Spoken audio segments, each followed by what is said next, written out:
जामखेड तालुक्यातील रत्नापूर शिवारात बिबट्याची दहशत निर्माण झाली असून रानमळा वस्तीवरील एका पाळीव कुत्र्यावर बिबट्याने हल्ला करून त्याचा फडशा पाडल्याची घटना बुधवार दिनांक 26 ऑगस्ट रोजी सकाळी उघडीस आली। या घटनेनंतर परिसरातील ग्रामस्थांमध्ये भीतीचे वातावरण निर्माण झाले आहे।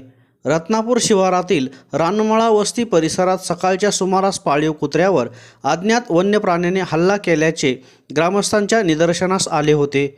हल्ल्यात कुत्र्याचा मृत्यू झाला। घटनास्थळी पाहणी केली असता शेतामध्ये अनोळखी प्राण्यांच्या पावलांचे ठसे आढळून आले आहेत। त्यामुळे ग्रामस्थांनी तातडीने वन विभागाशी संपर्क साधून घटनेची माहिती दिली। घटनेची माहिती मिळताच वन परिक्षेत्र अधिकारी स्मिता हराळ यांच्या मार्गदर्शनाखाली वनपाल नारायण दराडे, शांतीनाथ सपकाळ आणि रवी राठोड यांनी घटनास्थळी भेट देऊन पाहणी केली। वन विभागाच्या कर्मचाऱ्यांनी परिसराची पाहणी करत शेतात उमटलेले पावलांचे ठसे तपासले। पाहणी दरम्यान आढळलेले ठसे बिबट्याचे असल्याचे वन विभागाच्या कर्मचाऱ्यांनी सांगितले। रत्नापूर शिवारात पाळीव कुत्र्यावर झालेल्या हल्ल्यामुळे नागरिकांमध्ये भीतीचे वातावरण असून वन विभागाने परिसरात अधिक दक्षता ठेवण्याची गरज निर्माण झाली आहे। ग्रामस्थांनी घाबरून न जाता सतर्क राहावे आणि वन विभागाच्या सूचनांचे पालन करावे असे आवाहन वन परिक्षेत्र अधिकारी स्मिता हराळ यांनी केले आहे। वनपाल जामखेड मौजे रत्नापूर रानमळा वस्ती या ठिकाणी ग्रामस्थांना बिबट सदृश्य किंवा त्यांना अनोळखी प्राण्याचे ठसे दिसले, त्यावरून त्यांनी आमच्याशी संपर्क केला आणि आम्ही या ठिकाणी हजर झालो। या ठिकाणी पाहणी केली असता आम्हाला बिबट प्राण्याचे ठसे दिसलेले आहेत, परंतु समक्ष बिबट पाहिलेला कोणी व्यक्ती दिसला नाही किंवा आतापर्यंत कोणालाही बिबट दिसलेला नाही।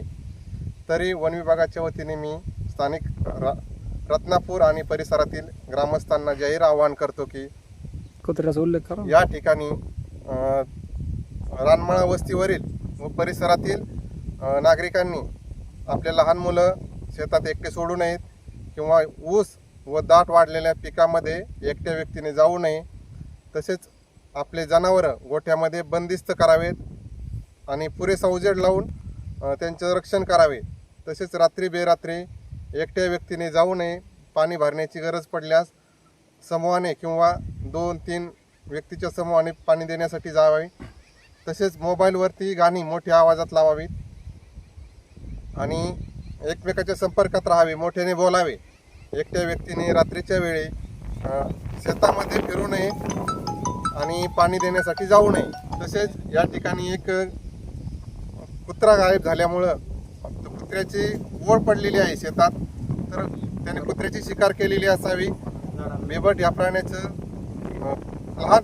लहान प्राणी कुत्र, मांजर किंवा लहान पाळीव पशुधन मांजर, कोंबड्या, शेळी, करडू हे सहजासहजी शिकार करण्याची त्याची नैसर्गिक सवय आहे। त्यामुळे या प्राण्याच्या शिकारीच्या शोधात तो रात्रीच्या वेळी परिसरात भटकत असतो।